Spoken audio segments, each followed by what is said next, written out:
Jai Hind, Jai Bharat, and welcome to Dev Talks. This is Adi Achint. The Rafale is coming, and the Rafale is a much awaited aircraft for the Indian Navy. With the second carrier, of course, there's a whole lot of requirements. The Indian Navy is going to expand its wings, if I may, with the brand new Rafale M's coming in from France. There was the F-18 in the race, but I think the Rafale proved to be the better one. Let's find out why and what will this Rafale bring to the Indian Navy as a tactical fighter, as a strategic platform, and what kind of developments does this Rafale purchase, the potential Rafale purchase coming up, do for the country? That's something we need to understand in a little depth. The Indian Air Force is already flying Rafales, so now the Navy also has it. How does this relationship go forward with Dassault Aviation and a whole lot of other things related to this subject? Let's find out with Rear Admiral Mukul Asthana, who's got a little model of the Rafale right behind him and has also proud to have flown the Rafale during his time in the service. Sir, good afternoon and welcome to the show, sir. Good afternoon, Adi. It's always a pleasure to talk to you, and I feel privileged and honored to be talking to you again here this Thank you, sir. afternoon. Thank you. So I mentioned the second aircraft carrier. What's up? We've got 42 or 44 MiG 29Ks also there. Isn't that enough? Why do we need more? What's happening? What's the game with regards to the Rafale, sir? Why did we leave the Rafale apart? Why did we need more aircraft? Okay, Adi, so now you see we have 40 MiG 29Ks that we had procured from Russia, and we have a training squadron in Goa, and the other squadron is for embarking the aircraft carrier, Vikramaditya. We have two aircraft carriers, INS Vikrant having joined us very recently. So there is a requirement to have two operational squadrons that can embark and one training squadron. The present lot of 40 MiG-29Ks will not suffice two carrier operations with full complement of fighter aircraft. And this leads to a certain amount of op capability deficit in the Navy. And it is with this view that there is a requirement to urgently augment the number of fighter aircraft we have. And that's why this Rafale deal, which is coming through, which we have recently heard in the media that we are going to get 26 more Rafales. Why the Rafales? I mean, they were, of course, I believe, before multiple aircraft in the race. By the time it came down, it was the F-18 Hornet, which is again, it's not a bad aircraft. It's a proven aircraft on carrier operations. The Americans fought the entire war in Afghanistan, some parts of Iraq during the the operations at that time.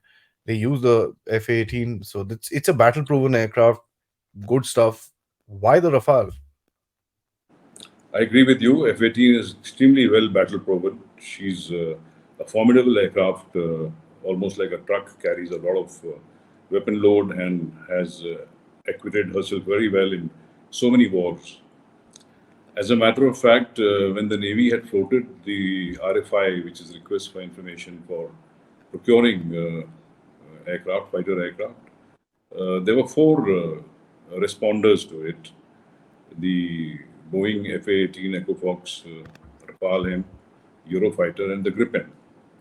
And two of these, the Boeing FA-18 and Rafale, met all our staff qualitative requirements, and these therefore had been shortlisted. Now, both these aircraft from the US as well as the French government are actually FMS sales, that means foreign military sales, which in other terms, in simpler terms, means government to government sales. And that's why they were both asked to come and do operational demonstration to the Indian Navy at our shore-based test facility, which has been created a couple of years ago at INS Hansa in Goa. To explain to your viewers, SBTF largely is a ski jump which has been replicated exactly what we have on the Vikramaditya and Vikrant. It also has a arresting gear system where the aircraft can come and trap and be able to land and stop within about 85 to 90, 95 meters. So this gave us a very good platform for carrying out testing for both the F-18s as well as the Rafale. This happened last year. So you see, while Rafale is about a 10.5 ton aircraft, F-18 is considerably larger. It's about 14 and a half tons. It's also, the footprint of Rafale is much smaller, and F-18 is about 4 meters longer than Rafale is.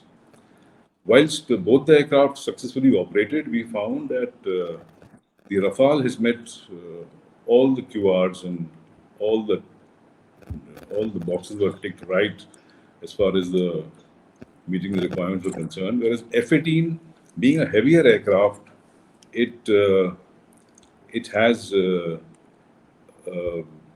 while landing, the momentum is so much that the arrestor gear system will require some modifications.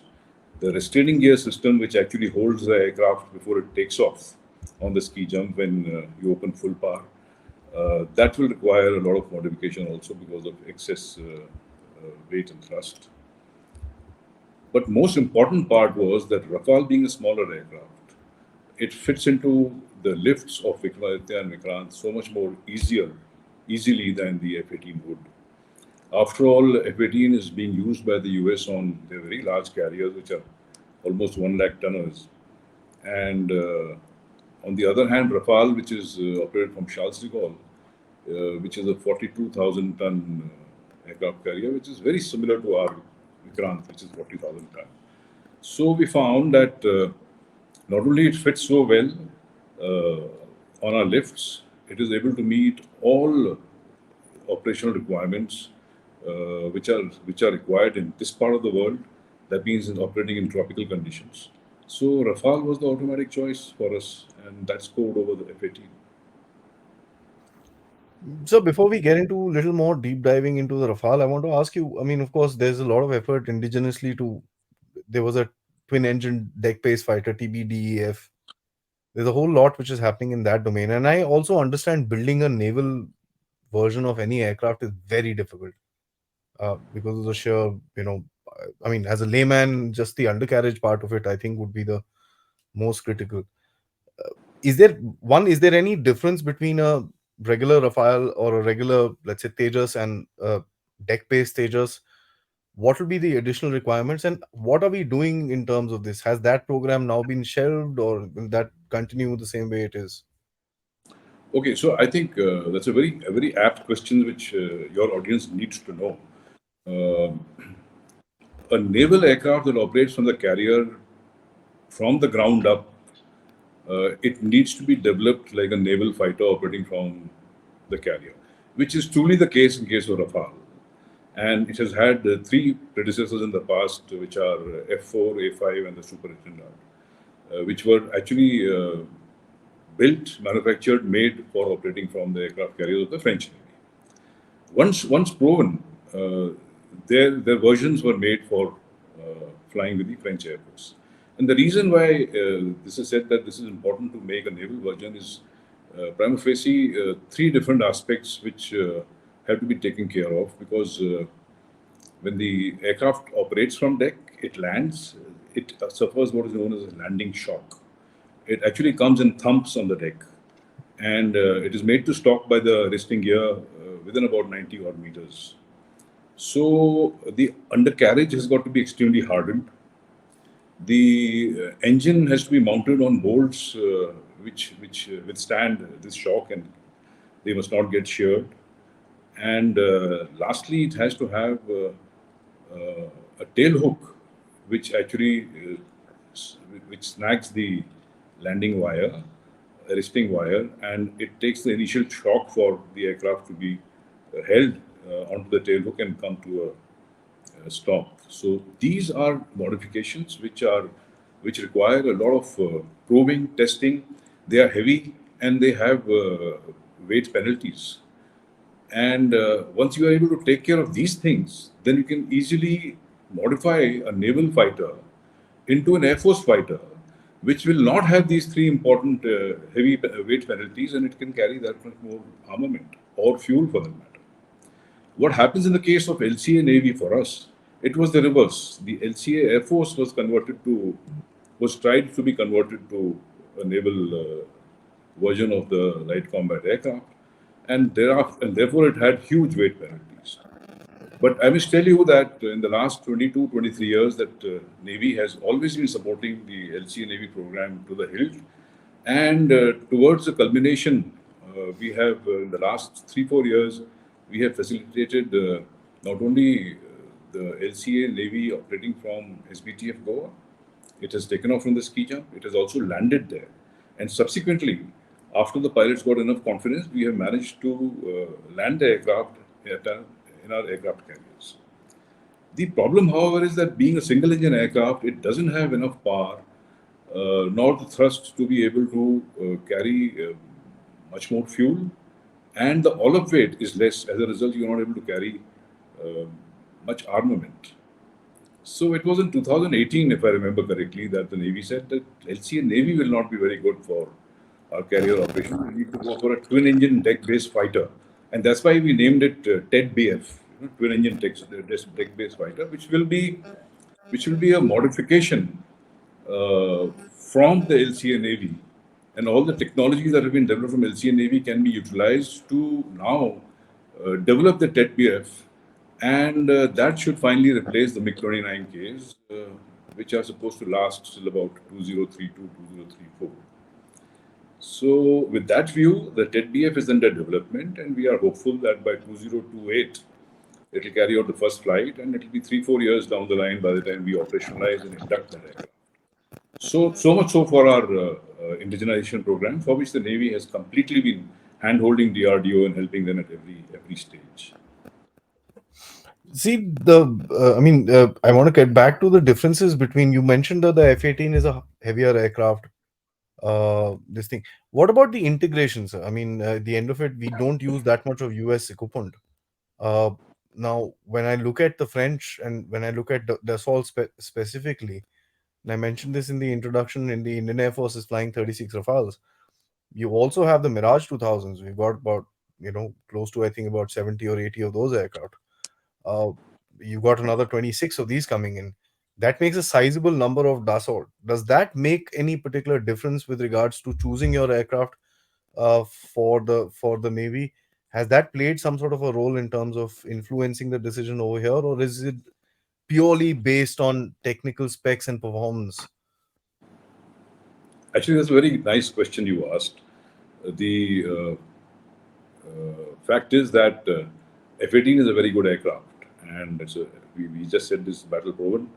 And as far as systems are concerned, Americans have been very forthright in saying that they will be able to integrate all the systems with our aircraft carriers, with our other ships, because the aircraft speak to the other aircraft, they speak to the ships, they speak to the headquarters for that matter, in real time. So all that is quite possible. All that has been done, and as a matter of fact, we have in the Navy a large amount of American inventory, like the P8 Boeings, P8I Boeings, which are American, and we are shortly going to get the HALE, high altitude, long endurance Reaper drones from them very shortly. So it is not that the American systems are not compatible with ours. They can very well be made compatible. The Americans have promised us that. The fact is, the in the race to select, the Rafale has definitely stood out to be the front runner.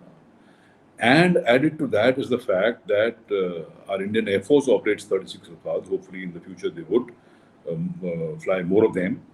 So there is also already a commonality of the aircraft. I think about 85 to 90% of our engine airframe systems are common. Almost about 95% of our avionics and the software is common. And being the same platform, we will be able to utilize and strap on the same armament which the Indian Air Force does, be it air-to-air missiles or air-to-ship missiles, cruise missiles, bombs, etc., etc., smart weapons, and all that. Plus, the fact is that uh, the two Air Force bases we have where the Rafales operate from, Ambala and Hashimara, their facilities will also be available to the Indian Navy. Hmm. The Air Force has mentioned that. And with the signing of the deal for another 26, the French have also said that they will start a MRO plant in India with a suitable OEM, a suitable entity for their SNECMA M88 engines, where these engines can be overhauled and depot level maintenance. That means what we call as the D level maintenance. After 2 years, 2.5 years, the entire engine needs to be disassembled and overhauled and reassembled. So for that, these engines will not have to go to France. They can be done very well in India, and that facility will serve the engines for both the IAF Rafale as well as the Iron Rafales. Interestingly, Adi, this MRO would be the only M88 MRO outside France. This is what the French have offered. So this greatly helps. The second aspect, which has been a spin-off of this Rafale deal, is that because the Air Force is already flying Rafales, our training with the Indian Air Force will also be that much more. There will be a commonality. We will not have to send our pilots to fly very much with the French or the French Navy. The initial flying can be done by the Indian Air Force itself for us, and that is where the cross pollination of ideas, following the correct, the best practices between the two services, whether it is training, whether it is maintenance, whether it is tactics, all this will come into play. So I think it's a win-win situation, and perhaps nothing could have been better than this when it comes to selecting the kind of deck-based fighter that we have done in the recent past. Fantastic. So I think this is a very key question with regards to sustainability and maintainability of aircraft. And I'm going to take the MRO thing with you a little bit because I'm going to ask you a geopolitically connected question to the MRO going forward. But before I do so, you mentioned about armaments. Uh, there is a news recently that India is already talking about India-specific armaments, the Astra missiles, and this and that to be connected to the Rafales, apart from the meteors and all that stuff which is there. Uh, of course, we have indigenous capability of doing that as well. Is there something else that the French are doing for us, which is India specific? Of course, I know you can't get into the details of it, but generally speaking, would it be largely different in terms of systems, operating systems, or radars, or sensors, or whatever it is? I'm not very certain with it. From the Indian Air Force version, sir. Well, I can tell you that the radar on board Rafale M, the Rafale Marine, would be subtly different from what the IAF has because for recce and carrying out patrolling over the sea, this will require a radar which works well over the sea surface. Uh, that may be in addition to the air-to-air radar, which is there in the IAF version. Then, coming to the Indian specific equipment, we would like to have our own SDRs, the software-defined radios, which are compatible, which are built by us, by ourselves, by DRDO, Bell, and all that, and they're compatible to our own systems on board ships, on board other aircraft, shore stations, as well as the IF stations for that matter. And India has gone on a big way to develop our own armament. You are aware, Atmanirbhar Bharat, under this, the motto of Atmanirbhar Bharat, we are planning to develop our own capability for the arms and ammunition. And Astra, air-to-air missile, is one of the proven ones for that. There are a couple of others too, including the what we call SAAW, which is Smart Anti-Airfield Weapon. So these systems have been asked with the French to integrate, and they have. It appears to me that they have agreed to integrate them with the Indian Rafales and Indian Navy Rafales. That's very. I mean, that's the main thing I think a novice and a watcher like me would like to see. So you mentioned, and I'm going to take up the MRO, of course, and I'll ask you about the training in the next question. I have a more specific question, but bringing into geopolitics in terms of the MRO, we know a couple of countries in the Middle East are using the Rafale. We know the French are pitching it to the Philippines and the Indonesians as well, and I'm not sure one or country further is also in the race of this. And I also know when the Indian Armed Forces chooses something, a lot of countries say, "Acha, इन्होंने किया है तो अच्छा ही होगा. Let's look into it." Uh, how do you see the MRO being based in India, which was going to be pretty much the first Dassault MRO outside France, connected to these countries as a part of a geopolitics? Would you look at these guys also bringing their aircraft into India for servicing, maintenance, overall engine overhauling, and this and that, instead of dragging them back to France? I think very good question, Adi, and I see no reason why not. In fact, India has always played, as a great player when it comes to having friendly foreign countries, helping them out in every particular manner. Recently, we have gifted one of our missile corvettes, Kirpan, to Vietnam. You have seen. So, if Vietnam. Indonesia, Malaysia, or other Mid Eastern countries they wish to overhaul their engines and aircraft here in India, which is a Dassault-run MRO. I see no reason why we should not be doing it. But of course, this is a call which the higher offices in the government will need to take, perhaps on a case-to-case basis. But honestly, I see no reason why not. It will be a great thing for India to do it, actually. Oh, absolutely, sir. Because geopolitically, it makes a big difference, and as a matter of fact, the French will see more money, and that means an MRO. That means some sort of research and probably a future development. So training is going to be, of course, a challenge, because how do you kind of use a twin seater? How do you figure that out? I mean, it's. I know the Indian Navy, and you've spoken about this before. The Indian Navy has very strong traditions in terms of flying, and pilots are not let to even come close to flying the aircraft carrier until and unless, correct me if I'm wrong, it's about close to 2 years before the guy Well, is even let to do that. So, how do you get that tradition converted to the Rafales, and how does it go forward, sir?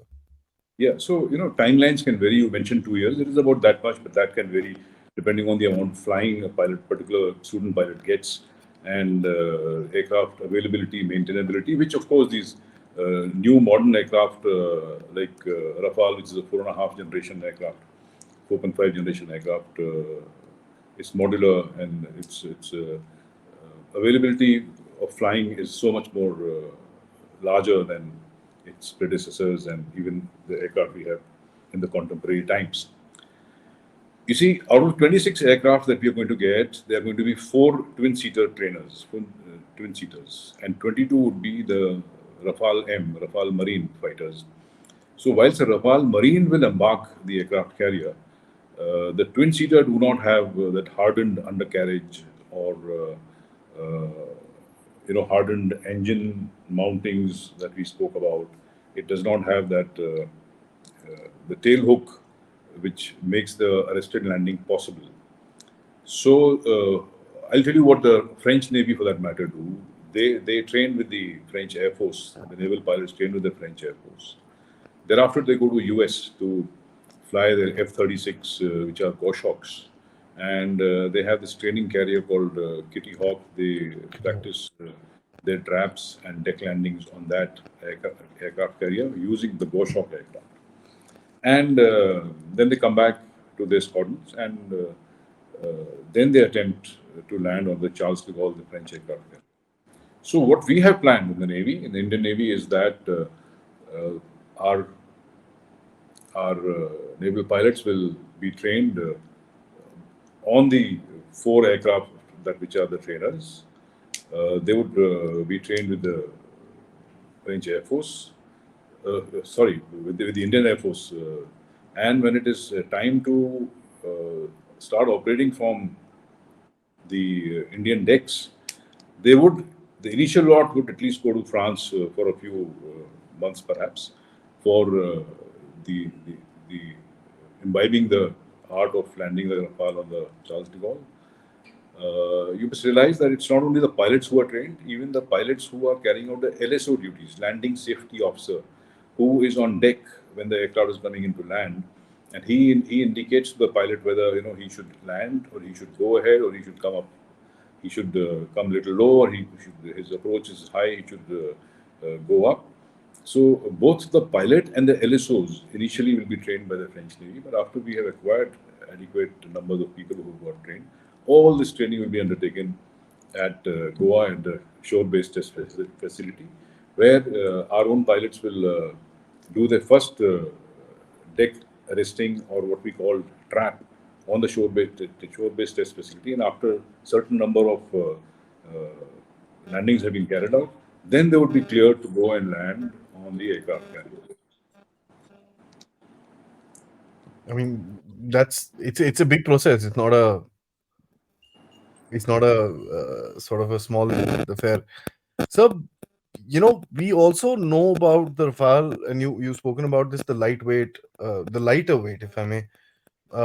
When we look at the future, when we look at the third carrier, we look at, which is, I hope, getting into some sort of a fruition in going forward. How do you see the uh, this particular design, which has its own philosophy, which has its own structure and stuff like that? Do you see this actually getting developed between both the countries for the future? Because we know that the French are now wanting to work with us for the AMCA. Uh, there's some talks about the sixth generation fighter as well. So they're working for the engine with the AMCA, and the sixth generation they want to co-develop. So how do you see this particular thing going forward for the Navy as well? Because we're at 4.5, probably the next will be fifth, and so on and so forth. Do you see this Rafale being built up further with the MRO and whole lot of other things which both the navies would be doing, sir? Yeah, so I think first of all, Rafale comes from a stable of Dassault, which has always been of great importance to our country. Uh, for the last 50, 60 years, we have been operating the aircraft starting from the earliest Nistier in the Air Force, followed by Mirages, different versions, and now, of course, we have Rafales. So, Dassault has always had a delta wing, which this aircraft is. They have this latest aircraft has got canards, and interestingly, as you mentioned about AMCA, even AMCA is going to have an LCA Navy has a delta wing. So there is a huge amount of commonality when it comes to the wing design shape or the airframe of the two aircraft, which HAL has built till now, and AMCA, which will be built in the future, and what the Rafale is about. So that having been said, they've also said Dassault has said that they will provide the know-how and know-why for developing an engine in India for our AMCA.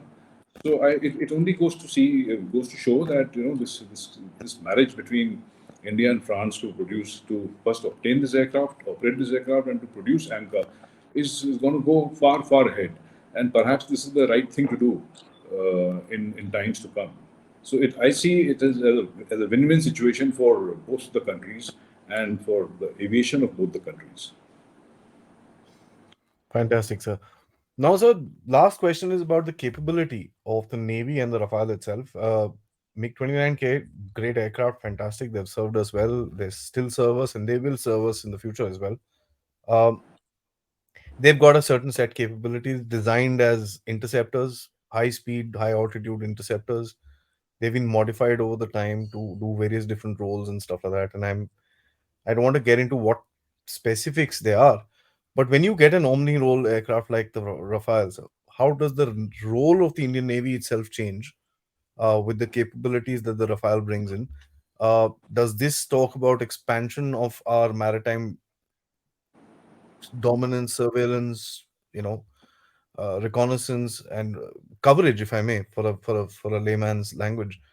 How does this enhance the capabilities of the Indian Navy and the capabilities of the aircraft carrier who would have been for fleet defense or coastal defense and stuff like that? Now, of course, with the additional capabilities, would the role be enhanced? Very insightful question, Adi, and I'm impressed with the depth that you're asking these things. So Thank let me answer in all forthrightness and to the best of my ability. Well, Rafale is an omni role. It's a multi role fighter, which is day and night capable, all weather capable, and it can easily perform swing rolls whilst in the air.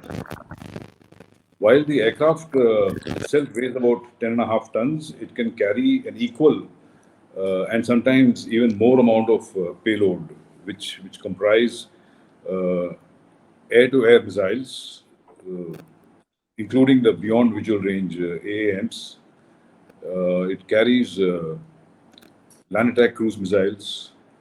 It carries anti-shipping missiles. It carries specialized weapons against airfields and precision munitions as well as smart bombs. And with exceptionally high ranges, uh, this aircraft, with what it can carry and with the ranges that it can go up to, and mind you, it also can carry out buddy refueling, which extends the other aircraft's ranges, radius of operation, and it operates from the carrier. And so I think this aircraft is one of the most appropriate aircraft for Indian Navy's uh, carrier battle groups role to be fulfilled in entirety and expanding the radius of operation, the radius of action phenomenally. So let me now qualify by what I mean to say that is that this aircraft will provide not only air defense to the fleet, that is fleet air defense, it will be able to strike down enemy aircraft which are trying to make foray into our own fleet ships. It will be able to also take out aircraft, the enemy maritime reconnaissance aircraft, which are on which the enemy depends to develop the maritime domain awareness. Uh, this aircraft, Rafale, will be able to carry out attack on enemy shores, keeping standoff distances, that means away from the enemy fire. It would be able to attack the enemy shipping, enemy ships, and it would eventually be able to influence the land battle which is being undertaken by the Air Force and the Army at the enemy shores or enemy heartland. So, apart from carrying out sea control, this aircraft is well capable of carrying out deep strikes into the enemy land and attack their shore targets. So, I think this is one capability which, once we acquire these aircraft, is really going to be heightened and underlined. Fantastic, sir. You know, the it's of course the story is just starting, and the story of the Rafale in the Indian Armed Forces is now a couple of years old, and I think the Navy is going to be a welcome addition to it. Uh, the dream, of course, was that along with this 26, another 26 for the Air Force, so that we become a nice big Rafale country, so that we could manufacture them in India. I think that would have been the dream, but let's see. It's a promising relationship where both the countries have not kept the doors closed, which is a most important thing. And as I mentioned some time ago, Dassault is going to have a big, huge footprint within India. So it's going to be very interesting to see how this relationship develops. Sir, thank you so much for insightful answers and a sneak peek into Indian Navy's latest acquisition, the Rafale M. And let's see how the capabilities, as you said, are going to be much more enhanced going in the future. And I'm sure our friends not in the west but in the northeast would be a little more nervous about our aircraft roaming around uh, close to the Andamans and the Straits of Malacca, or wherever our operations are. So it's going to be an interesting geopolitical watch going forward. Thank you so much for taking out the time, so it's always a pleasure and a learning experience talking to you. Hope to have Thank lots you, more in Adi. the future. Thank you, Adi. Jai Hind. Thank you so much indeed. Always a pleasure talking to you. Thanks a lot. Thank you, sir. Jai Hind. Thank you. Yeah.